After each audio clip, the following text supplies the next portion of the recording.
আজকে হলো 30শে ডিসেম্বর আর আজকে হলো ডোজির বার্থডে। তো দিনের বেলাতেও কিছু আয়োজন হয়েছিল, বাট সেটা তোমাদের সাথে আমি শেয়ার করতে পারিনি। তাই ভাবলাম যে সন্ধেবেলায় যেইটা সেলিব্রেশন হবে তো সেইটুকু তোমাদের সাথে একটু শেয়ার করি। ডোজির বার্থডের যে কেকটা ছিল সেটা অনেকটাই সুন্দর বানিয়েছিল।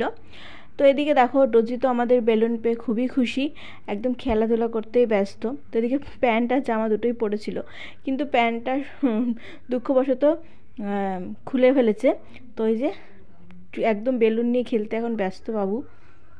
তো ওর কিন্তু 2 বছরের জন্মদিন হচ্ছে এবারে, দেখতে দেখতে 2 বছর কাটিয়ে ফেললো আমাদের বাড়িতে, 2 বছর হয়ে গেল। এদিকে দেখো ওর বার্থডে সেলিব্রেশন করার জন্য কত কেউ চলে এসছে। আর এই যে এটা হচ্ছে শিবম, যে খুব মজার একটা মানুষ আর খুব ভালো, ওকে সবসময় খুব হাসায়।